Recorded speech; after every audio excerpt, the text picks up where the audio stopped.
They shall be my finest warriors, these men who give themselves to me. Like clay I shall mould them, and in the furnace of war I shall forge them. They shall be of iron will and steely sinew.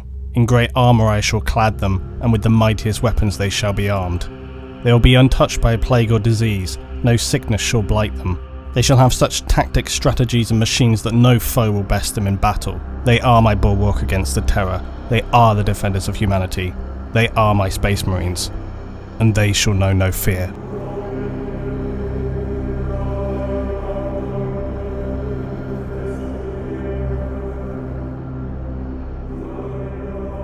Space Marines are humanity's most elite fighting force. They're the defenders of civilization, but their immense power is forged through a harsh selection process, extreme genetic and body modifications. This grueling transformation kills many recruits, and those who do survive it are left arguably barely human. The conversion from weak mortal to demi-godlike superhuman is one gifted to only a tiny amount of humans in the 41st millennium. And Astartes, when his transformation is complete, will be stronger, tougher, mentally more powerful by factors than an ordinary human. And while a Space Marine's prime mission is to protect humanity, their physical disparity from ordinary common humans can actually leave many Astartes to look down on these lesser common humans, while others will feel a renewed sense of dedication to protect those who can barely protect themselves. It's important to remember that Space Marines are the defenders of humanity and not the rulers of it. Humans, for better or worse, have been the leaders of the Imperium of Man until recently with the return of Primarch Robert Guilliman. While the transformation of a human to Space Marine is complex, you'll often hear the terminology of a gene seed be used. Now, a gene seed is not literally a seed, but it is a specific organ that each Astartes carries with seed-like qualities. It's a term used to describe generally the genetic material of an Astartes. It's more accurately the cells and DNA required to engineer a human into an Astartes. The gene seed, more specifically though, refers to the Space Marines' progenoid glands, and the clue is in the name there when you think of progeny. These organs in a Space Marine respond to the other genetic implants they have and replicate DNA. Essentially, they are, in a manner of speaking, an asexual form of reproduction, which is why when a Space Marine is fatally wounded on a battlefield, an apothecary will fight to recover his gene seed. It's also why, yes, Space Marines do not require heterosexual reproduction. 5 years from implantation, a Space Marine's neck progenoid glands can be harvested, but the chest glands won't be harvested up until 10 years.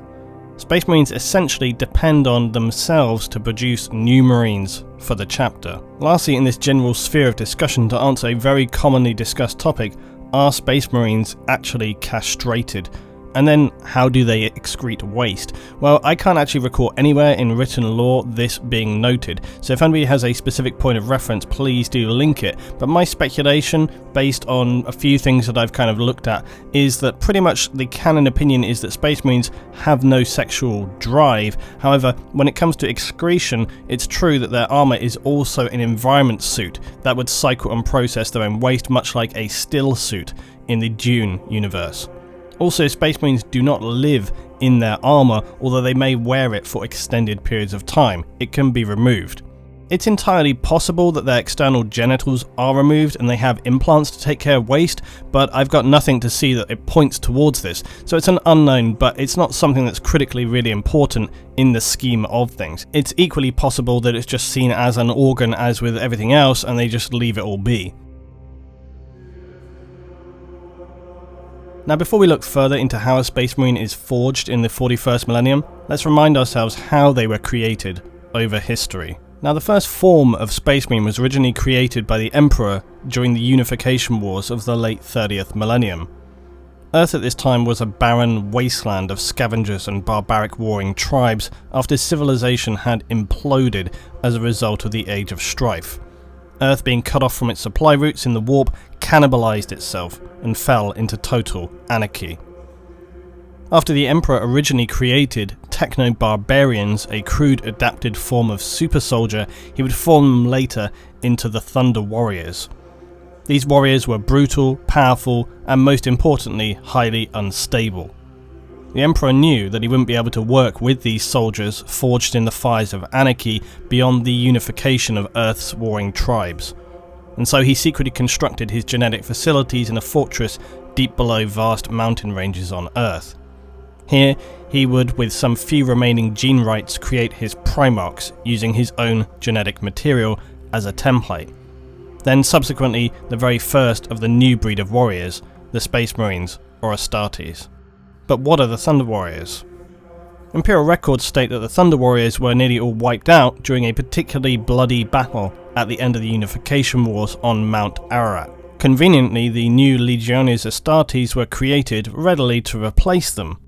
Now, records from this time are understandably fragmented, but described eyewitness accounts from the few Thunder Warriors to survive this battle, like Arcturius, stated that it was in fact the Emperor himself who massacred the Thunder Warriors.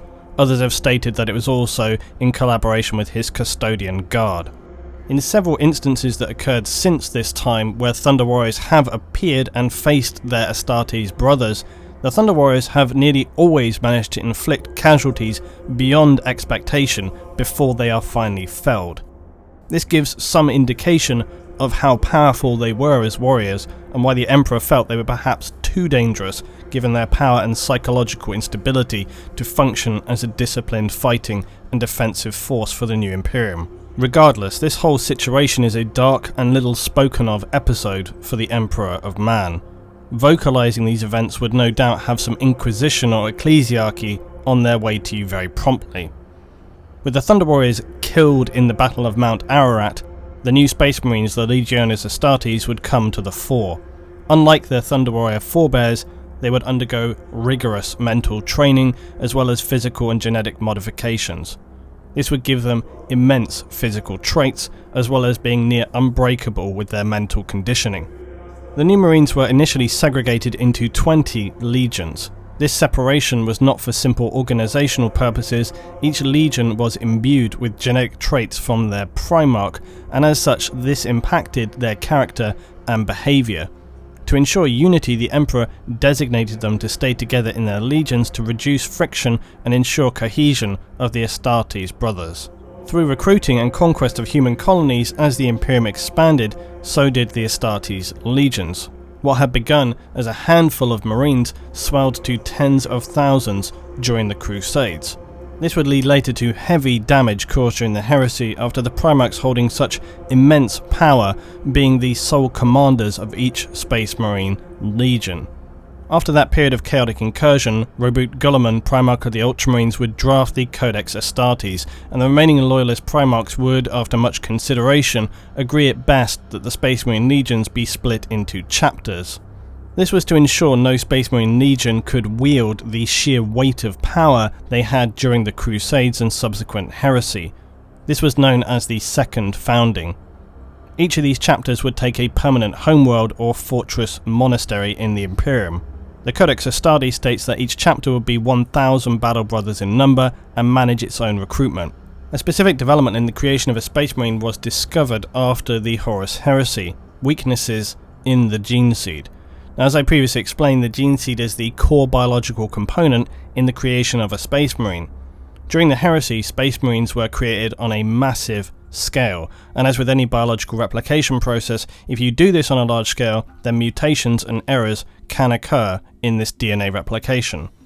So another result of the implementation of the Codex Astartes by Guilliman was to slow the process of creating a Space Marine, to more closely monitor their genetic material and the material implanted within new recruits to ensure purity and expunge defects. Guilliman would also establish core genetic banks on Terra to ensure a stock of genetics existed. These pure sources would provide new material for the foundings of Astartes chapters and also prevent any further contamination. As previously described, each chapter is responsible for its own replenishment. It chooses where and how to locate potential Space Marine candidates. Many will recruit solely from their own homeworld, but others will reach out to hive worlds of the Imperium to locate powerful and resilient fighters who have shown promise and an unnatural ability in combat, even potentially recruiting from gang fighters in hive cities. Feral planets can also be good for selection, as the humans here are physically tough and have to deal with daily hardships more frequently than some other Imperial planets. Surprisingly, less recruits actually appear from the militaristic worlds like fortress planets, maybe because although knowing the lives of military discipline, they haven't endured the true horror and hardships that come from the rougher ends of Imperial life. Any candidate for a Space Marine will be usually young, between the ages of 10 and 15 years old. Obviously they need to be strong, healthy and fiercely loyal to the Imperium. Often on worlds where recruitment occurs, young male humans who show exceptional skill or strength are pushed hard to give them the best chance of potential recruitment. Candidates can occasionally be as old as 20, but the full effect of their biological conversions may not be as effective or complete. Standard trials for Space Marine recruitment often involve combat, endurance, perhaps hunting of some extremely dangerous indigenous animal, and for the few who survive the tasks set by the Astartes who are there to supervise, the rewards are beyond estimation. It's difficult to describe just how revered Space Marines are to ordinary citizens of the Imperium. While they wouldn't be directly worshipped, they are certainly individuals with godlike reverence and awe. Many humans in the Imperium will go their entire lives without ever even seeing an Astartes, and they may only arrive on an Imperial planet once in a generation. On some worlds they are even somewhat mythical. So for a family on an Imperial world to have their son chosen for Space Marine recruitment and candidacy would be an honour beyond imagination. But from some perspectives, bittersweet, in as all likelihood they may never see them again once they have been accepted, and in very high possibility will probably die in later processes. But it's nonetheless the highest honour to serve the Emperor and the Imperium in this way, and would no doubt lead to adulation, even possible special treatment for families after the fact. Ordinary citizens understand that to be accepted for the conversion to the Astartes, the Emperor's chosen warriors, is nothing short of becoming a demigod. Then again, you could just as easily have been recruited from a hive world full of daily extreme violence, and your gang was just forcibly made to participate in the trials, and you were simply the only one left alive at the end. So that's your flip side of the coin. Pray you never seek acceptance to the Grey Knights. I'll cover that later. Despite all the physical and mental requirements for candidacy, another element is spiritual purity. In the 41st millennium, Imperial society is heavily religious, worshipping the God Emperor, and most importantly decrying the ruinous powers of chaos.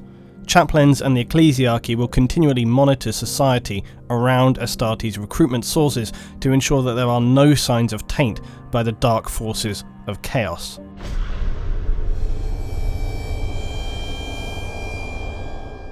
With the easy part over, the selected candidates, now known as aspirants, will begin the ritual process of becoming a Space Marine.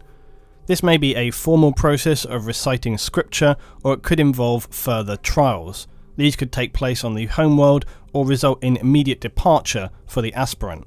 Each chapter has their own private and guarded initiations. Some of these can be heavily traumatic and are usually significantly harder tests designed to break those who show even the smallest cracks of weakness. These trials for the young aspirants may even include ritual slaughter, scarification, even amputation and bloodletting. It's all designed to prove their commitment, loyalty and unwavering faith in the Astartes chapter. Unsurprisingly, some aspirants do not pass this phase of testing, physically or mentally. Aspirants will continue periods of testing and examination as well as actual live combat during their period as a recruit for the Space Marine chapter. And some of these trials may be cleverly disguised as coming-of-age rituals, other celebrations some more combat-based. All, though, will be observed carefully by senior members of the chapter and chaplains who will be assessing key traits and behaviours, looking for candidates who fulfil their exacting requirements. Some of these aspirants from feral worlds or even other worlds may not be truly aware of what Space Marines are, and this innocence may in some way protect them from making overthought errors that cost them later. Still, some chapters actually take little interest in these early stages and will only actually become involved later once aspirants have been further thinned down. The whole process is a physical and psychological minefield. Some challenges could be unachievable, while others the simple act of survival is enough to merit approval to progress to the next stage. All the tests put to Space Marine aspirants are designed to test every element of their being to the limit and expose any weaknesses that are present, as well as learn about how they handle and make judgments on situations they are presented with. While the recruitment age for these aspirants is undoubtedly young, it's worth remembering that the nightmare environment of the 41st millennium is undoubtedly very harsh, and so growing up and becoming an adult quickly is something which many learn to do, and so their age shouldn't necessarily dictate your judgment of them based on our current period in time. Standard Astartes trials for these young recruits can include knowledge of self. Astartes look at recruits' mental strength equally to the physical. The horrors they will face in their lives as a Space Marine, despite later conditioning, require the strongest character in a recruit to be successful and worthy. They may use a chapter librarian to impose psychic horrors on a recruit to see if they survive the nightmares they are forced to witness. He may be forced to take drugs and face the worst parts of his own psyche. The stress and trauma of this trial can often physically affect their bodies as well, so in many ways this becomes the ultimate test for recruits. Completion of this trial will undoubtedly fundamentally alter the young recruit forever. Some chapters, like the Imperial Fists, consider this kind of mental testing especially important, but do so by exposing their recruits to literal physical pain, and we use devices like the subtly titled Pain Glove. These hook into the nervous system of the recruit and inflict horrific pain, but also maintain their consciousness well past what a normal individual could handle. The result will either be a mentally toughened but probably scarred individual, or a complete mental breakdown and death. An obvious and standard test for many recruits is exposure. Most worlds of the Imperium have unforgiving environments, and so sending out recruits into these wastes with little to survive with is an easy way to tell who is strong enough as a candidate. Space Marine apothecaries can rebuild damaged individuals, so the test is less of can you survive without consequences, and more simply, can you survive? Many worlds are severely irradiated, frozen wastes, toxic wastelands, or ashen wastes, where planets have suffered total ecological collapse. Alternately, a planet could also be a literal jungle full of horrific creatures, small and large, ready to tear you to pieces or just melt your face off. As stated, the test is simple: survive for a set period of time. It will also likely involve some object of crossing a distance from A to B, so as to avoid recruits just digging a hole somewhere and sitting in it until time has elapsed.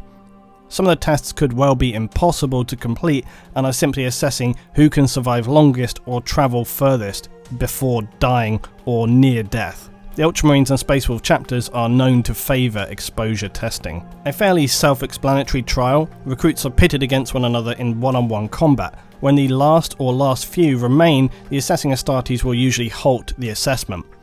The type of duel could vary between armed or unarmed combat, consecutive combat, or recruits switching out on completing rounds. There is one constant though, and that is it's always a fight to the death.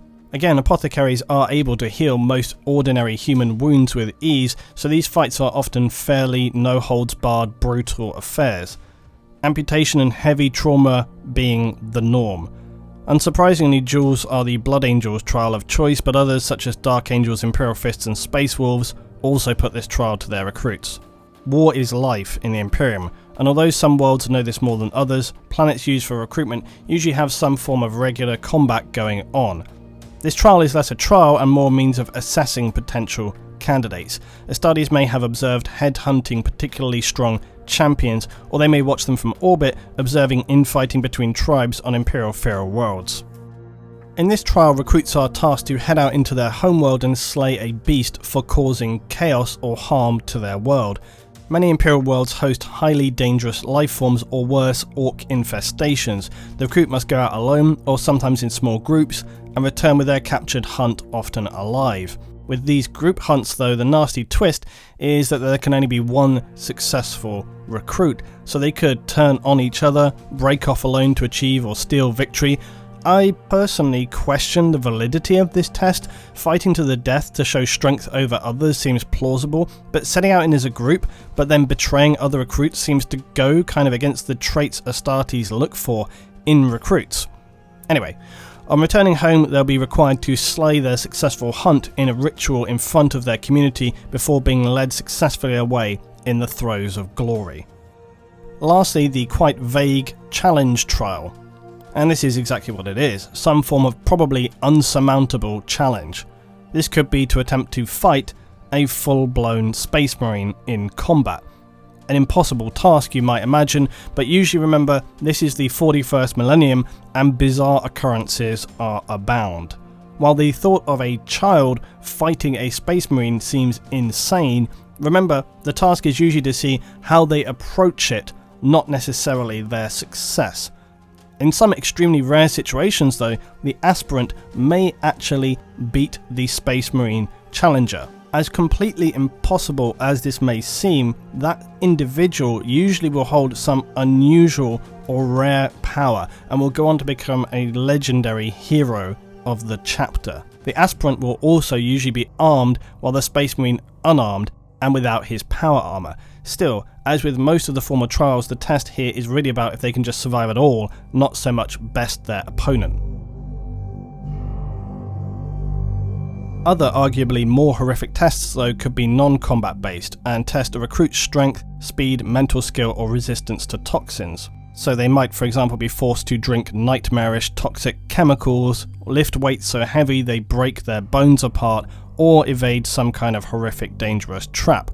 Recruits deemed to have succeeded by whatever standards, however unlikely, will then be restored by chapter apothecaries. Ultramarines and again Imperial Fists favour these trials. Clearly, a great many recruits will not survive this stage of assessment, but even those who fail to be accepted but by some miracle survive will usually be heavily respected for having done so, not just by their families and friends, but by the assessing Astartes. Having done no wrong but maybe just not made the cut, these surviving but unsuccessful aspirants who were assessed on their home world may return to their former communities, a rare occurrence. Or they may continue on to serve the chapter as a serf, a menial but loyal servant who takes personal care of, say, a marine's armour and weaponry. Those returned to their homes are extremely few, but surprisingly are not perceived as failures. It would be made clear to all that having just survived, they have shown sheer strength and integrity as an Imperial citizen. They would then likely go on to become a strong leader for that world as Imperial Guard, Planetary Defense Force, or some other leadership.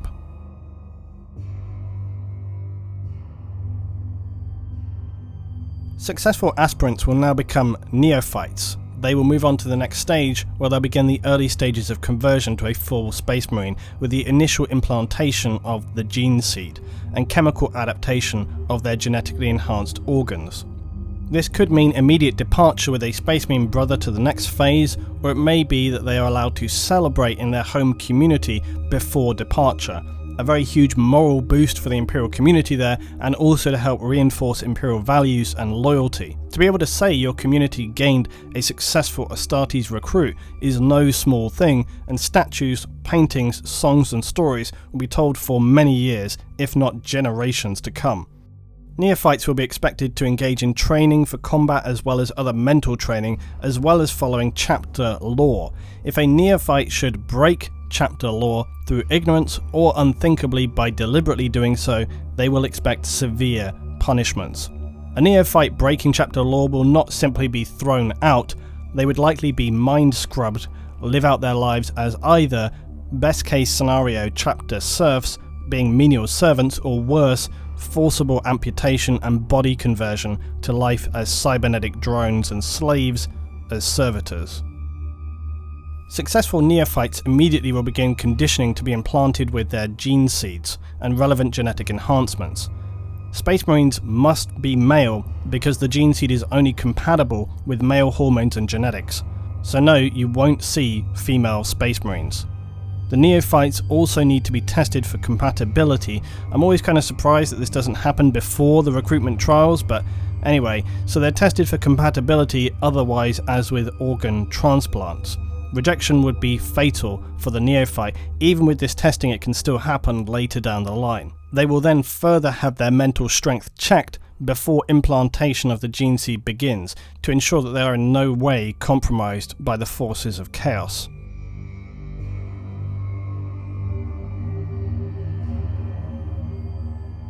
If all these criteria are approved, the Neophyte recruit will now become a Space Marine Scout, or in some cases a full Space Marine Initiate. They will live isolated in the Space Marine Chapter's Fortress Monastery on the homeworld, save for any approved missions. The individual will be tutored on battle methods, tactics, psycho-conditioning, values, and the history of his chapter. The reason these early Marines are titled Initiates is because it is still unknown as to whether they will even survive to the final end process of becoming a full battle brother. 19 organs grown from the chapter gene seed will be implanted to the Neophyte Initiate. Some are transplants and others are grown in the trainee Marine's body. The gene seed will also adapt and change and grow the individual's body to become the giant size of a Space Marine, towering over ordinary mortal humans. Much of the body chemistry will be fundamentally reworked during this time, and the gene seed contains genetically engineered viral machines which rebuild the body to the template created by the Emperor. Any implant has a potential to fail, and this rejection will automatically end and probably kill the Initiate. As if the odds weren't stacked against them already, this further thins down the number who survive to the end of this arduous process. In brief, the 19 implanted or grown organs to become a full Space Marine are as follows. First, a secondary heart to increase blood supply and capacity. It can also pump steroids and extra adrenaline for battle situations. The os modular or iron heart. This strengthens and grows the skeleton of a Space Marine so that his bones will contain a ceramic-based mineral which is added to an initiate's diet. After a few years, the Space Marine skeleton will be exponentially stronger than a normal human. The ribcage will have become fused to a solid bone plate, providing extra protection for internal organs. The biscopia is implanted within the chest cavity, and this increases skeletal muscular development, essentially muscle density. The hemastomen assists in carrying oxygen and nutrients more efficiently throughout the blood. It also assists in regulating the second and third implants. The Larraman's organ is also placed in the chest and manufactures synthetic Larraman cells. These serve like ordinary human blood platelets, but faster and more efficient. When a Space Marine is wounded, they form fully healed scar tissue in seconds, preventing hemorrhaging. This ability can make Space Marines appear invincible as they take wound after wound. Anything other than the most catastrophic of injuries is going to leave them still standing. The catalepsian node is implanted in the back of the cerebrum. It allows Space Marines to avoid the need for sleep, entering them into a form of ongoing coma, allowing their brain the ability to systematically recharge by individual parts at a time. This enables them to stay on duty for hundreds of hours. The seventh implant is the preomnor. It functions as a decontamination chamber above the stomach and will analyze ingested materials, neutralizing any organic or inorganic toxins. It also enables Astartes to eat materials for sustenance that would kill ordinary humans. The omophagia is implanted in the upper spinal cord. It absorbs information through ingested DNA and RNA related to memories. The purpose is to gain tactical or survival information by eating animals or life forms indigenous on a planet. In addition to a second heart, Space Marines also have multi-lungs as their ninth implant. 3 in fact. This is to give them extra oxygen absorption in thin air environments. In a toxic environment, their ordinary lungs are shut off to allow the third lung to act as a filter for any necessary toxins. The 10th adaptation is the ocular lobe. It's a gene seed adaptation that enhances eyesight along the optic nerves. This gives increased accuracy of vision and increased low light sight ability. Lyman's ear is not simply better for more accurate hearing, it enables Marines to resist ordinary human dizziness and for them to be able to filter out white noise and sonic attacks. The Sasan membrane allows a Space Marine to enter a state of suspended animation. This can enable mortally wounded Marines to survive until help or an apothecary's arrival. This hibernation period has been known to be able to last for anything as long as half a century. Melanochrome alters the pigments in the skin cells, allowing Astartes to shield himself from dangerous radiation and heat. Different levels of this in effect can cause physical differences between chapters, such as the very pale skin of the Blood Angels or the darker skin of the Salamanders. The oolitic kidney filters blood to further remove toxins that have been ingested in combination with the 7th organ. It is best not to think of this though like an ordinary kidney, as this organ functions to assist in removing toxins before they have passed through any normal process of absorption, otherwise it wouldn't be very useful. It also helps to regulate the advanced circulatory system and other organs. The neuroglottis in the mouth allows a marine to biochemically analyse things by taste or smell, or determine if something is poisonous or safe. Despite their advanced organs, this could still be very useful for a variety of purposes, and it can also enable them to track targets, much like a canine. The muconoid is implanted in the nervous system, and if activated through an external treatment, will cause the Astartes skin to secrete a waxy substance. This will cocoon them to protect them in situations of extended suspended animation, even the vacuum of space or other temperature extremes.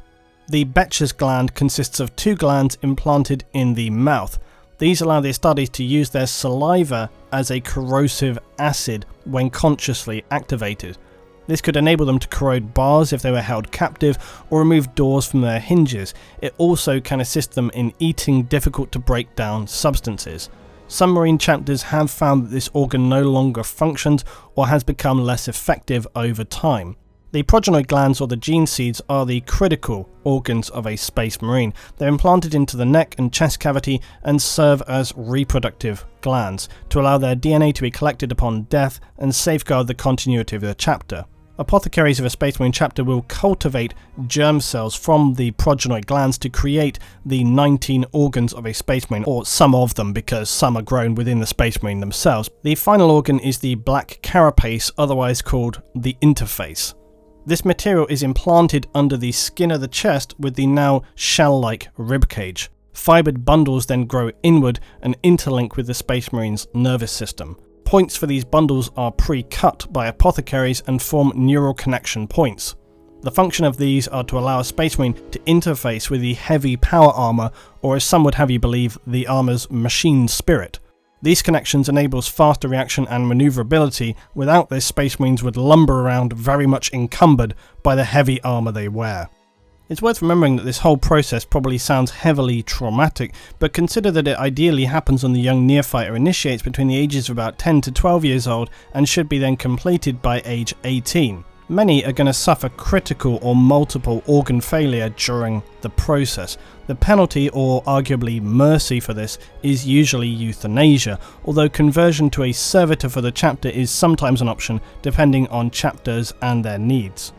Again, for those families who never see their sons again, in some cases it's probably for the best. All they need to know is he's serving the Imperium. Now, more recently, since the involvement of Belisarius' call of the Mechanicum, Primaris Marines are a new breed of superhuman Astartes. Under instruction from Robert Guilliman, Primaris Astartes are only created from the gene seeds of loyalist Primarchs. They contain 3 additional organs, and their gene seed is considerably more genetically stable. Guilliman had instructed Call to develop these new organs with the goal of creating the Primaris, and their additional organs are the sinew coils.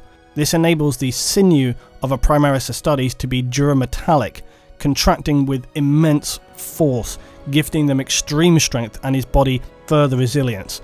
This increased strength will literally enable them to crush the skulls of their enemies with bare hands. The magnifact, and this small lobe is inserted to the brain cortex. It secretes a hormone to increase the body's growth functions, with the goal of also intensifying further functions of the other implanted organs. Apparently, this organ is in fact half of the immortis gland, the god-maker gland of the Primarchs. For undisclosed reasons, Call was only able to discover the right half of this gland, not the full gland itself. The left half had been fully eradicated from Imperial records by either the Emperor himself or others unknown. And third, the Belisarian furnace. This organ lies dormant and connects to both a Marine's hearts. In times of immense physical stresses, it expels chemicals simulating combat stimulants, increasing the regrowth of tissue, bone and muscle. This is a short-term use organ and requires time to recharge after using.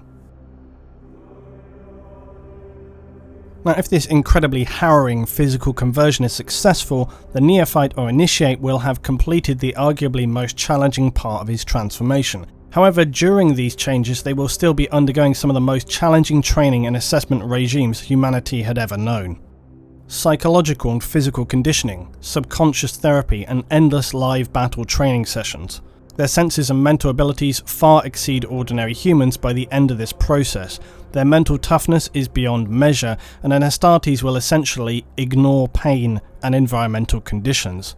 An Astartes will assault enemies who, to simply look upon, would make an ordinary human suffer a complete mental break. Many, through endless conditioning, will develop photographic memories. Much of this round-the-clock therapy will also neutralize any latent character flaws and create stable, highly single-minded warriors. This endless mental and physical indoctrination will also teach and reinforce high respect for authority and to expertly carry out orders. With that said, it's important to remember that Space Marines are not mindless drones or clones. They are individuals, and while always following the rule of command, if a situation warrants it, they are entirely capable of disobeying orders if they believe it to be ultimately necessary. The consequences for this, though, could be, and usually are, potentially highly severe. At the end of this process, the few successful young children who are pitted against one another and survive the ordeals to reach this point will be welcomed as successful young initiates, becoming full Space Marine battle brothers, Imperial Astartes, the greatest warriors in the galaxy. Astartes' aging, though, does seem somewhat random, with some living even as long as 10,000 years. But given the fractured and strange nature of time in the 41st millennium, it can be really hard to put accurate expectancies on this, and many Marines who are not killed may reach at least half a century in age. It's no exaggeration to state that on successfully becoming an Astartes, these men would be far from what you would recognise as human. Their extended lives and nearly unbreakable bodies are truly no prize. Their lives from this point on are spent in the sole act of defending humanity and the Imperium of Man. Accepting that their lives will be lost in battle at some point in the future, probably in horrific circumstances, they'll never see anyone they had ever known in their lives again. Families, friends will die far before they even begin to think of such things. Space Marines are the protectors. Humanity in the 41st millennium stands on a precipice. We've known many horrors, disasters, and catastrophes, the ending of many worlds, but the next millennia will be the most critical. Threats surround humanity, some still difficult to gauge just how severe and if we can resist them. Our hope is in the Astartes, and the Imperium of Man, and the Emperor. With the Primarch rulebook Guilliman returned, there is a glimmer of hope in the darkness.